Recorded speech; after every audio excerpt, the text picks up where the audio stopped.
ਸਰਦਾਰ ਬਲਵੀਰ ਸਿੰਘ ਦੀ ਪਗੜੀ ਅਤੇ ਰੁਮਾਲਾ ਸਾਹਿਬ ਦੀ ਦੁਕਾਨ ਲੁਧਿਆਣਾ ਸ਼ਹਿਰ ਵਿੱਚ ਹੀ ਸਥਿਤ ਹੈ ਅਤੇ ਕੋਲ ਹੀ ਇੱਕ ਗੁਰੂ ਘਰ ਵੀ ਹੈ।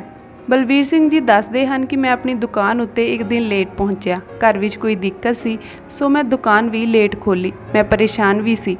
ਦੁਕਾਨ ਖੋਲ੍ਹਦਿਆਂ ਹੀ ਮੈਂ ਮੱਥਾ ਟੇਕਿਆ ਅਤੇ ਟੇਬਲ ਸਾਫ਼ ਕਰਨ ਲੱਗ ਪਿਆ। ਉਦੋਂ ਹੀ ਇੱਕ ਕਾਲੇ ਰੰਗ ਦੀ ਵੱਡੀ ਗੱਡੀ ਮੇਰੀ ਦੁਕਾਨ ਦੇ ਸਾਹਮਣੇ ਆ ਕੇ ਰੁਕੀ। ਕਾਫੀ ਟਾਈਮ ਉਸ ਵਿੱਚੋਂ ਕੋਈ ਬਾਹਰ ਨਾ ਆਇਆ। ਮੈਨੂੰ ਲੱਗਿਆ ਕਿ ਕੋਈ ਵੈਸੇ ਹੀ ਖੜਾ ਹੋਵੇਗਾ, ਸੋ ਮੈਂ ਆਪਣੇ ਕੰਮ ਵਿੱਚ ਰੁੱਝਿਆ ਰਿਹਾ। ਮੇਰੀ ਦੁਕਾਨ ਉੱਤੇ ਕੰਮ ਕਰਨ ਵਾਲੇ ਕਾਮੇ ਵੀ ਆਉਣ ਲੱਗੇ। ਕੁਝ ਸਮੇਂ ਬਾਅਦ ਉਸ ਗੱਡੀ ਵਿੱਚੋਂ ਇੱਕ ਉੱਚਾ ਲੰਮਾ ਸਰਦਾਰ ਆਦਮੀ ਬਾਹਰ ਨਿਕਲਦਾ ਹੈ।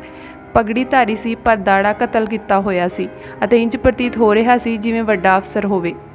ਉਹ ਮੇਰੀ ਦੁਕਾਨ ਵੱਲ ਆਇਆ ਅਤੇ ਕਹਿਣ ਲੱਗਾ ਕਿ ਇੱਕ ਵਧੀਆ ਜਿਹਾ ਰੁਮਾਲਾ ਸਾਹਿਬ ਦਿਖਾਓ। ਮੈਂ ਉਸਨੂੰ ਰੁਮਾਲਾ ਸਾਹਿਬ ਦਿਖਾਏ। ਉਸਨੂੰ ਇੱਕ ਪਸੰਦ ਵੀ ਆ ਗਿਆ।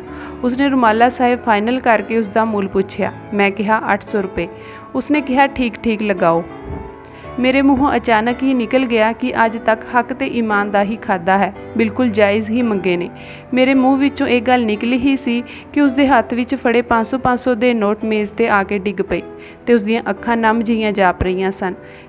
ਉਸਨੇ ਮੈਨੂੰ ਕਿਹਾ ਕਿ ਅਗਰ ਅੱਜ ਤੱਕ ਹੱਕ ਦਾ ਹੀ ਖਾਦਾ ਹੈ ਤਾਂ ਇਸ ਨੂੰ ਇੱਦਾਂ ਹੀ ਰੱਖਿਓ ਅਤੇ ਆਪਣੇ ਬੱਚਿਆਂ ਨੂੰ ਵੀ ਇੱਦਾਂ ਹੀ ਬਣਾਇਓ। ਕਿਸੇ ਨਾਲ ਨਜਾਇਜ਼ ਨਾ ਕਰਿਓ ਅਤੇ ਨਜਾਇਜ਼ ਕਰਦੇ ਹੋ ਤਾਂ ਇਨਸਾਫ ਰੱਬ ਇੱਥੇ ਹੀ ਕਰਦਾ ਹੈ। ਮੇਰੇ ਵੀ ਪਾਪਾਂ ਦਾ ਫਲ ਉਸ ਸੋਹਣੀ ਤੇ ਮਹਿੰਗੀ ਦਿਖ ਰਹੀ ਗੱਡੀ ਵਿੱਚ ਹੈ। ਮੈਨੂੰ ਬੜੀ ਹੈਰਾਨੀ ਹੋਈ ਕਿ ਇਹ ਇੰਜ ਕਿਉਂ ਕਹਿ ਰਿਹਾ ਹੈ। ਅਜਿਹਾ ਕੀ ਹੈ ਉਸ ਗੱਡੀ ਵਿੱਚ? ਮੇਰੇ ਅੰਦਰ ਜਾਣਨ ਦੀ ਤੜਫ ਲੱਗੀ। ਮੈਂ ਉਸਨੂੰ ਕਿਹਾ ਕਿ ਅਗਰ ਤੁਹਾਡੇ ਕੋਲ ਥੋੜ੍ਹਾ ਸਮਾਂ ਹੈ ਤਾਂ ਕੀ ਤੁਸੀਂ ਮੇਰੇ ਕੋਲ ਬੈਠ ਸਕਦੇ ਹੋ? ਮੇਰੇ ਕਹਿਣ 'ਤੇ ਉਹ ਮੇਰੀ ਦੁਕਾਨ ਵਿੱਚ ਹੀ ਬੈਠ ਗਿਆ। ਮੈਂ ਉਸਨੂੰ ਪਾਣੀ ਦਿੱਤਾ ਅਤੇ ਪੁੱਛਿਆ, ਸਰਦਾਰ ਜੀ, ਮਨ ਵਿੱਚ ਬੋਝ ਲੈ ਕੇ ਘੁੰਮ ਰਹੇ ਹੋ ਸਕਦਾ ਹੈ ਮੈਂ ਤੁਹਾਡੀ ਕੋਈ ਮਦਦ ਕਰ ਸਕਾਂ। ਉਹ ਮੇਰੇ ਵੱਲ ਦੇਖਣ ਲੱਗ ਪਿਆ ਅਤੇ ਕਹਿਣ ਲੱਗਾ ਕਿ ਅਗਰ ਤੁਸੀਂ ਮੇਰੀ ਮਦਦ ਕਰ ਸਕਦੇ ਹੋ ਤਾਂ ਮੈਂ ਸੌਖਾ ਮਰ ਸਕਦਾ ਹਾਂ। ਪਹਿਲਾਂ ਮੇਰੀ ਕਹਾਣੀ ਸੁਣ ਲਓ ਤੇ ਫਿਰ ਮੇਰੀ ਮਦਦ ਦਾ ਵਾਅਦਾ ਕਰਿਓ। ਉਸਨੇ ਦੱਸਿਆ ਕਿ ਉਹ ਪੰਜਾਬ ਸਰਕਾਰ ਵਿੱਚ ਹੀ ਇੱਕ ਉੱਚ ਅਧਿਕਾਰੀ ਹੈ ਅਤੇ ਉਸਦੀ ਡਿਊਟੀ ਲੁਧਿਆਣੇ ਸ਼ਹਿਰ ਵਿੱਚ ਹੀ ਲੱਗੀ ਹੋਈ ਹੈ। ਉਸਨੇ ਕਿਹਾ ਕਿ ਮੈਂ ਗਰੀਬ ਘਰ 'ਚੋਂ ਉੱਠ ਕੇ ਪੜ੍ਹ ਲਿਖ ਕੇ ਇੱਕ ਉੱਚ ਅਧਿਕਾਰੀ ਬਣਿਆ।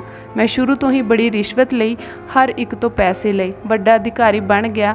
ਰਿਸ਼ਵਤ ਲੱਖਾਂ ਤੋਂ ਕਰੋੜਾਂ ਤੱਕ ਪਹੁੰਚ ਗਈ। ਆਪਦੇ ਬੈਂਕ ਖਾਤੇ ਭਰਦਾ ਰਿਹਾ, ਪਰਿਵਾਰ ਨੂੰ ਚਲਾਉਂਦਾ ਰਿਹਾ।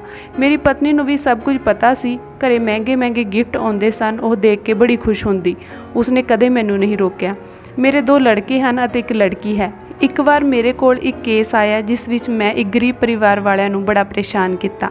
ਮੈਂ ਉਹਨਾਂ ਤੋਂ ਰਿਸ਼ਵਤ ਮੰਗਦਾ ਸੀ ਅਤੇ ਉਹਨਾਂ ਕੋਲ ਪੈਸੇ ਨਹੀਂ ਸਨ ਅਤੇ ਨਾ ਹੀ ਉਹਨਾਂ ਦਾ ਕੋਈ ਕਸੂਰ ਸੀ। ਤੰਗ ਆ ਕੇ ਉਹਨਾਂ ਨੇ ਆਤਮ ਹੱਤਿਆ ਕਰ ਲਈ ਅਤੇ ਪੂਰਾ ਪਰਿਵਾਰ ਮਰ ਗਿਆ। ਉਸ ਪਰਿਵਾਰ ਨੇ ਆਤਮ ਹੱਤਿਆ ਮੇਰੇ ਕਰਕੇ ਕੀਤੀ ਸੀ। ਅਸਲ ਵਿੱਚ ਮੈਂ ਹੀ ਉਹਨਾਂ ਦਾ ਹਥਿਆਰਾ ਸੀ। ਪਰ ਚਲੋ, ਮੈਨੂੰ ਉਸ ਦਾ ਕੋਈ ਪਛਤਾਵਾ ਨਹੀਂ ਸੀ। ਡਿਊਟੀ ਚੱਲਦੀ ਰਹੀ ਅਤੇ ਰਿਸ਼ਵਤ ਵੀ। ਬੱਚੇ ਵੱਡੇ ਹੋ ਗਏ। ਮੈਂ ਪਰਿਵਾਰ 'ਤੇ ਧਿਆਨ ਨਾ ਦੇ ਸਕਿਆ। ਮੈਨੂੰ ਪਤਾ ਲੱਗਾ ਕਿ ਮੇਰੀ ਪਤਨੀ ਨੂੰ ਭਿਆਨਕ ਰੋਗ ਹੈ। ਬਿਮਾਰ ਹੋਈ, ਪੈਸਾ ਲੱਗਿਆ ਪਰ ਉਸ ਨੂੰ ਬਚਾ ਨਾ ਸਕਿਆ। ਉਹ ਮਰ ਗਈ।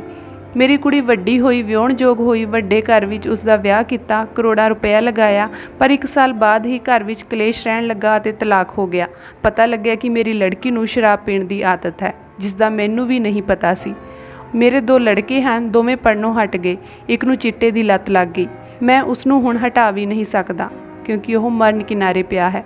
ਦੂਜਾ ਲੜਕਾ ਪੜ੍ਹਿਆ ਤਾਂ ਬਹੁਤ ਹੈ, ਆਸਟ੍ਰੇਲੀਆ ਵੀ ਗਿਆ, ਪਰ ਪਤਾ ਨਹੀਂ ਕੀ ਹੋਇਆ ਕਿ ਉਸ ਨੂੰ ਦਿਮਾਗੀ ਪ੍ਰੋਬਲਮ ਆ ਗਈ। ਪਾਗਲਾਂ ਵਾਂਗੂ ਹਰਕਤਾਂ ਕਰਦਾ ਰਹਿੰਦਾ ਹੈ। ਪਰ ਹੈਰਾਨੀ ਦੀ ਗੱਲ ਇਹ ਹੈ ਕਿ ਜਿਸ ਨੇ ਸਭ ਤੋਂ ਵੱਧ ਪਾਪ ਕੀਤੇ, ਮੈਂ ਬਿਲਕੁਲ ਠੀਕ ਹਾਂ। ਨਾ ਹੀ ਮੈਨੂੰ ਕੋਈ ਸਰੀਰਕ ਦੁੱਖ ਹੈ ਅਤੇ ਨਾ ਹੀ ਕੋਈ ਮਾਨਸਿਕ ਦੁੱਖ। ਮੈਨੂੰ ਇਹ ਪਤਾ ਲੱਗ ਗਿਆ ਹੈ ਕਿ ਪਰਮਾਤਮਾ ਨੇ ਮੇਰੇ ਪਾਪਾ ਨੂੰ ਮੇਰੇ ਸਾਹਮਣੇ ਲਿਆ ਕੇ ਖੜਾ ਕਰ ਦਿੱਤਾ ਹੈ ਕਿਉਂਕਿ ਮੈਂ ਆਪਣੇ ਜਿਉਂਦੇ ਜੀ ਆਪਣੇ ਪਰਿਵਾਰ ਨੂੰ ਖਤਮ ਹੁੰਦੇ ਦੇਖ ਰਿਹਾ ਹਾਂ।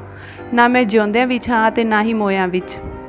ਫਿਰ ਉਸਨੇ ਗੱਡੀ ਵੱਲ ਇਸ਼ਾਰਾ ਕਰਕੇ ਦੱਸਿਆ ਕਿ ਮੇਰੀ ਪਾਪ ਦੀ ਕਮਾਈ ਦੀ ਗੱਡੀ, ਜਿਸ ਦੀ ਕੀਮਤ 50 ਲੱਖ ਹੈ, ਉਸ ਵਿੱਚ ਮੇਰੀ ਇੱਕ ਤਲਾਕਸ਼ੁਦਾ ਬੇਟੀ ਅਤੇ ਇੱਕ ਪਾਗਲ ਮੁੰਡਾ ਅਤੇ ਇੱਕ ਨਸ਼ੇੜੀ ਮੁੰਡਾ ਪਿਆ ਹੈ। ਮੈਂ ਰੋਜ਼ ਇਹਨਾਂ ਨੂੰ ਗੁਰੂ ਘਰ ਲੈ ਕੇ ਆਉਂਦਾ ਹਾਂ ਤਾਂ ਜੋ ਮੇਰੇ ਗੁਨਾਹ ਬਖਸ਼ੇ ਜਾਣ। ਹੁਣ ਮੈਂ ਸੋਚ ਰਿਹਾ ਸੀ ਕਿ ਮੈਂ ਸਵਰਗ ਨਰਕ ਦੇ ਦਰਸ਼ਨ ਇੱਥੇ ਹੀ ਕਰ ਚੁੱਕਿਆ ਹਾਂ। ਉਹ ਅਫਸਰ ਬੋਲਿਆ ਕਿ ਹੁਣ ਤੁਸੀਂ ਮੇਰੀ ਮਦਦ ਕਰੋਗੇ। ਮੇਰੇ ਬੱਚੇ ਕਿਵੇਂ ਠੀਕ ਹੋਣਗੇ? ਮੇਰੇ ਪਾਪ ਕਿਵੇਂ ਬਖਸ਼ੇ ਜਾਣਗੇ? ਮੈਨੂੰ ਮਾफ़ੀ ਕਿਵੇਂ ਮਿਲੇਗੀ? ਮੈਨੂੰ ਕੀ ਕਰਨਾ ਚਾਹੀਦਾ ਹੈ? ਪਰ ਮੇਰੇ ਕੋਲ ਕੋਈ ਜਵਾਬ ਨਹੀਂ ਸੀ। ਮੈਂ ਆਪਣੇ ਵਾਅਦੇ ਦਾ ਵੀ ਕੀ ਕਰਦਾ? ਉਹ ਮੇਰੀ ਖਾਮੋਸ਼ੀ ਦੇਖ ਕੇ ਉੱਠ ਕੇ ਚਲਾ ਗਿਆ ਅਤੇ ਕਹਿਣ ਲੱਗਾ, ਮੈਂ ਵਾਪਿਸ ਆਵਾਂਗਾ। ਉਹ ਗੱਡੀ ਲੈ ਕੇ ਚਲਾ ਗਿਆ ਅਤੇ ਸੱਚਮੁੱਚ ਹੀ ਉਸ ਦੀ ਗੱਡੀ ਵਿੱਚ ਉਸ ਦੇ ਬੱਚੇ ਸਨ ਜੋ ਬਹੁਤ ਹੀ ਮਾੜੇ ਹਾਲਾਤਾਂ ਵਿੱਚ ਸਨ ਅਤੇ ਉਹ ਉਹਨਾਂ ਨੂੰ ਉਤਾਰ ਕੇ ਗੁਰਦੁਆਰਾ ਸਾਹਿਬ ਦੇ ਅੰਦਰ ਲੈ ਗਿਆ।